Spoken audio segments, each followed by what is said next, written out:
क्या मुझे लगता है जिंदा कौम हो तो आप जिंदा कौम होने का सबूत दो मुझे।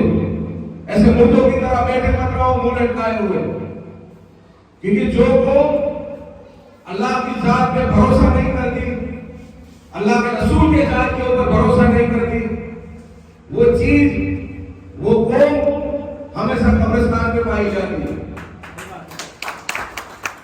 तो खुदा के वास्ते अपना चेहरा हंसता हुआ रखिए, क्योंकि आज के बाद समाज में कोई भी चेहरा मुरझाएगा और जो वजह बनेगा चेहरा मुरझाने की, इंशाअल्लाह हम उसके चेहरे की हंसी को छीन लेंगे।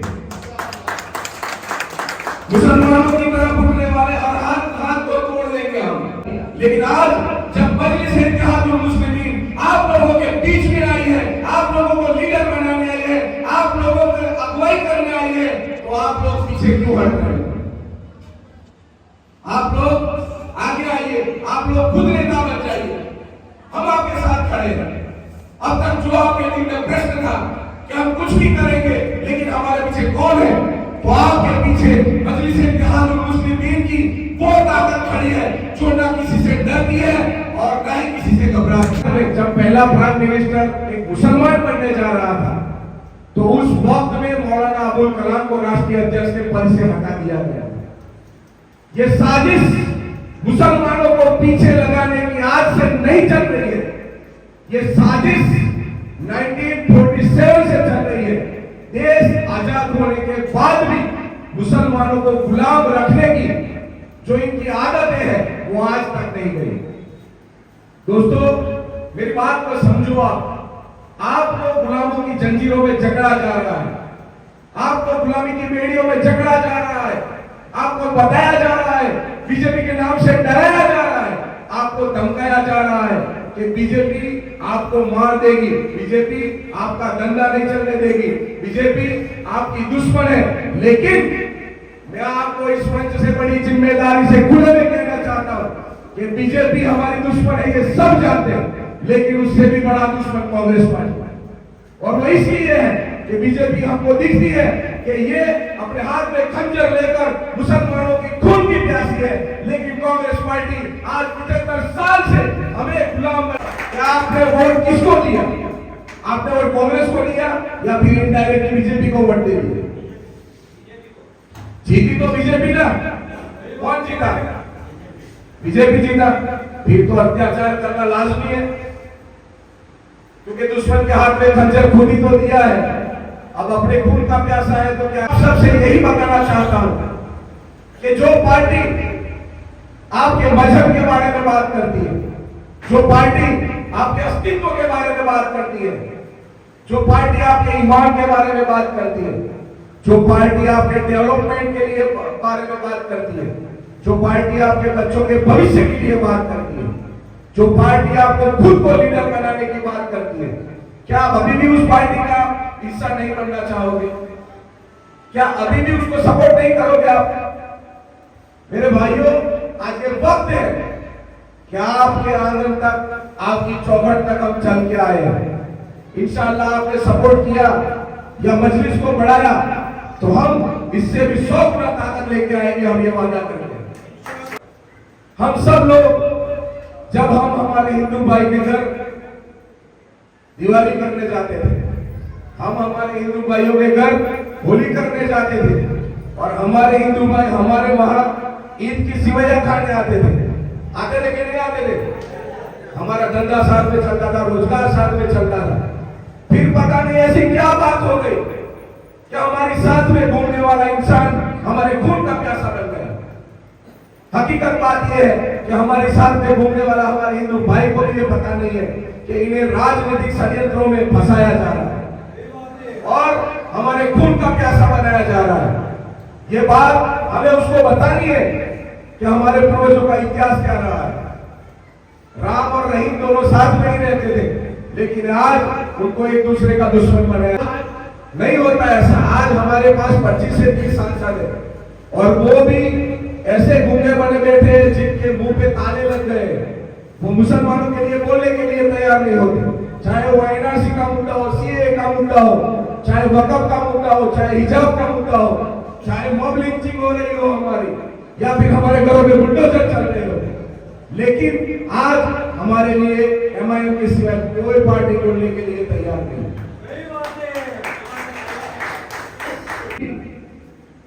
जो मुस्लिम और बुखारी शरीफ में बता दे कि हमारे नबी जब नमाज पढ़ते थे तो 360 डिग्री पर पीछे भी देख सकते थे। आंखें नहीं थी लेकिन वो देख सकते थे। वो आम इंसान नहीं थे हमारे जैसे, वो देख सकते थे कि पीछे कौन नमाज में दाढ़ी गुजार रहा है। सही है कि गलत है?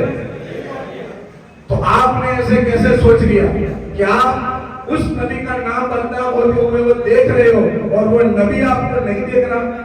क्या कयामत के दिन आपका गिरेबान नहीं पकड़ा जाएगा? क्या आप जिसके ऊपर ईमान लाए हो, जिसने बताया है कि अल्लाह कौन है, जिसने बताया है कि कुरान कौन है, जिसने बताया है कि दीन कौन है, जिसने मोहब्बत की भाषा सिखाई है, क्या उस नबी के नाम को बदनाम होते हुए देख रहे हो खुद के सियासी खेल के लिए, खुद की राजनीतिक रोटियां सेकने के लिए? सिर्फ बैरिस्टर असदुद्दीन ओवैसी और मजलिस इत्तेहादुल मुस्लिमीन पार्टी भारत में ऐसी निकली है जो कि मोहम्मद के नाम पे मरने मिटने के लिए भी तैयार नहीं है। और पूरे भारत देश में मैं खुले में चैलेंज करता हूं कि अगर मजलिस इत्तेहादुल मुस्लिमीन पार्टी के सिवाय कोई पार्टी ऐसी हो जो मंच में बैठ के ला इलाहा इल्लल्लाह मोहम्मद रसूलुल्लाह बोलने की ताकत रखता है,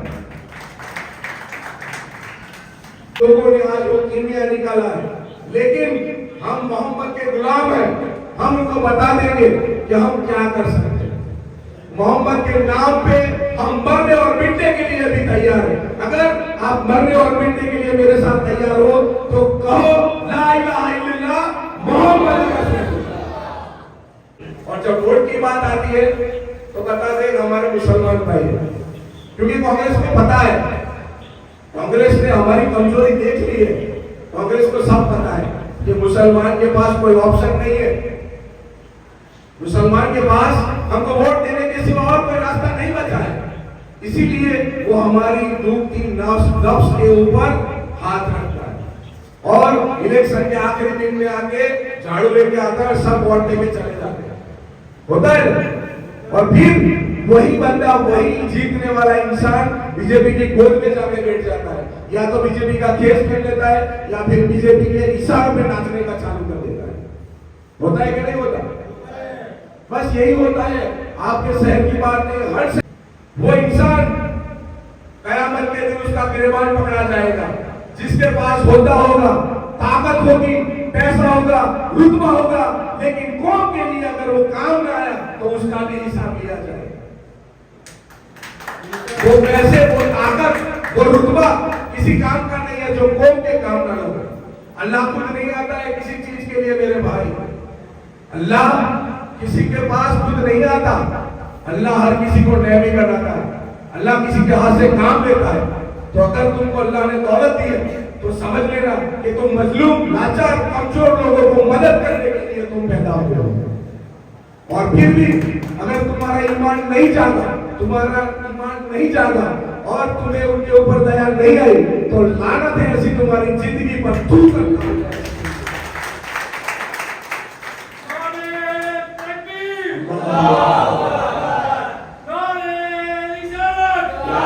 कांग्रेस ने एक ही बात बताई है कि अगर आप हमें वोट नहीं दोगे तो बीजेपी जीत जाएगी, और अगर बीजेपी जीत गई तो वो लोग आपके घर उजाड़ देंगे, वो लोग आपका जीना मुश्किल कर देंगे, वो लोग आपका खाना पीना मुश्किल कर देंगे, वो लोग आपको घूमना फिरना मुश्किल कर देंगे। लेकिन मेरे भाई, मैं आपको एक बात बता देना चाहता हूँ कि अल्लाह ने जब पैदा किया है तो संभालने की जिम्मेदारी भी उसी ने ली है। जो अल्लाह तार पे बैठे हुए कबूतर को नीचे नहीं गिरने देता, वो अल्लाह हमें कैसे गिरने देगा? और हम तो उम्मत मोहम्मदिया है। हमारी खुशकिस्मती है कि हमने ये नबी की उम्मत में पैदा हुए, हमने जन्म लिया है। अब इससे ज्यादा तो खूबसूरती की बात क्या हो सकती है? क्योंकि अल्लाह ने खुद फरमा दिया है कि मोहम्मद की उम्मत जो है वो सीधी जन्नत में जाए। जिसकी कसमें अल्लाह खुद खाता हो वो हमारा नबी कैसे झूठे हो सकते हैं? तो मेरे भाइयों, मैं आपको यही बात बताना चाहता हूं कि हमको डराया जा रहा है, बहकाया जा रहा है, लेकिन डरने की जरूरत नहीं है। हिम्मत से काम लो, खुद कायद बनो, खुद नेता बनो, खुद लीडर बनो। हम आपके बीच में आए, आपको नेता बनाने के लिए आए। जो मुसलमान कौम आज तक कांग्रेस के पीछे टिकट के लिए घूम रही थी, आज वही कौम टिकट बांटने वाली हो गई है और उसका श्रेय जा रहा है बैरिस्टर असदुद्दीन ओवैसी को। ठाकुर समाज ने अपना नेता चुन लिया, पटेल समाज ने अपना नेता चुन लिया, रबारी समाज ने अपना नेता चुन लिया, भरवाड़ समाज ने अपना नेता चुन लिया, आदिवासी समाज ने अपना नेता चुन लिया, दलितों ने अपना नेता चुन लिया, लेकिन क्या मुसलमानों ने अपना नेता चुना? नहीं चुना। तो इससे क्या साबित होता है? क्या मुर्दा कौम है मुसलमान? क्या नबी का कलमा पढ़ने वाली कौम मुर्दा है? नहीं मेरे भाई, अब जानना पड़ेगा। हर कौम के पास अपना अपना नेता है, लेकिन सिर्फ बीजेपी को हराने की जिम्मेदारी हमको ही सौंपी जा रही है, हमको ही बताया जा रहा है, हमको ही डराया जा रहा है। हमें बताया गया था कि जो कांग्रेस का निशान है वो हमें ख्वाजा साहब ने दिया है, लेकिन आज मैं जिम्मेदारी से कह रहा हूं, सबके हाथ में मोबाइल है, सब यूट्यूब पे जाके देख लेना कि कांग्रेस का निशान किसने दिया और कब दिया। 1979 में इंदिरा गांधी को उत्तर प्रदेश के शंकराचार्य ने पंजे का निशान दिया था, ख्वाजा साहब ने नहीं दिया था। ये वहम से बाहर निकल जाओ, कोई तुम्हारा नहीं है। राजनीतिक खेल में, राजनीतिक मंच में कोई तुम्हारा नहीं है मुसलमानों। सिर्फ और सिर्फ मजलिस ऐसी है जो तुम्हें लीडर बनाना चाहती है, जो तुम्हें आगेवान बनाना चाहती है, जो तुम्हें नेता बनाना चाहती है।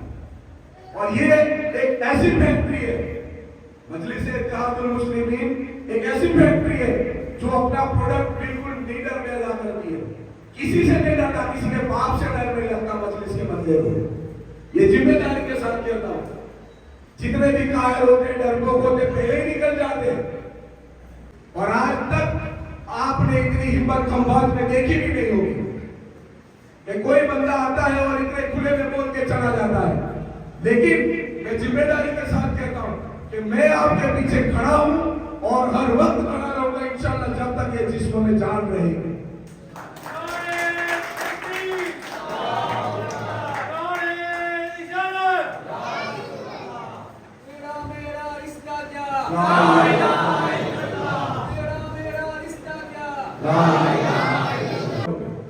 और आपके साथ आज के बाद अगर कोई भी अत्याचार या जुल्म हुआ तो मजलिस इत्तेहादुल मुस्लिमीन आपके साथ खड़ी है इंशाअल्लाह।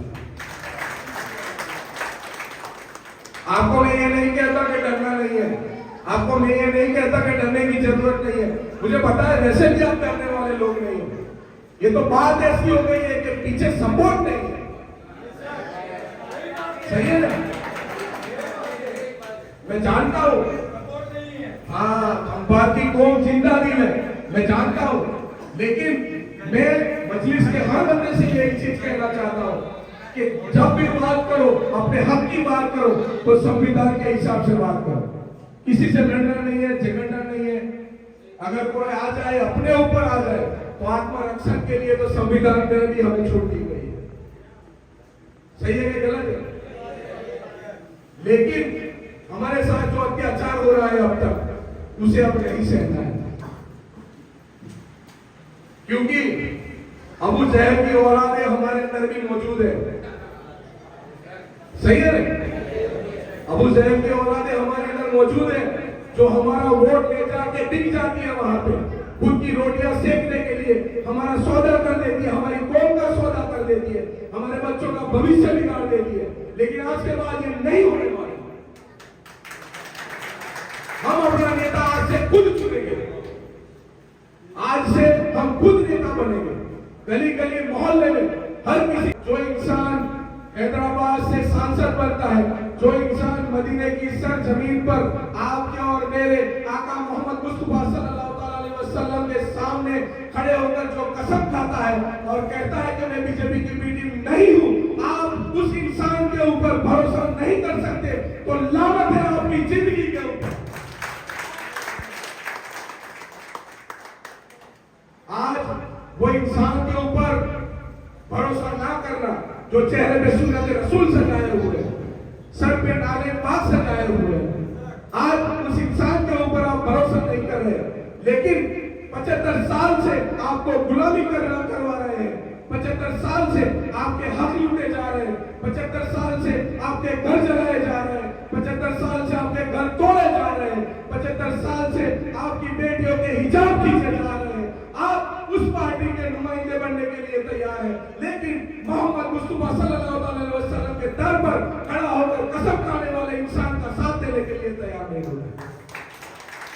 ये नाइंसाफी है, सरासर नाइंसाफी। जब तक बोलोगे नहीं तब तक पूरी दुनिया तुम्हें गूंगा समझेगी। अगर तुम्हारे मुंह में जबान है तो बोलना सीखो, अपने हक के लिए लड़ना सीखो, और नहीं लड़ सकते तो जो लड़ रहे हैं उसका साथ देना सीखो, और अगर साथ नहीं दे सकते तो अल्लाह के वास्ते उसकी मुखालिफत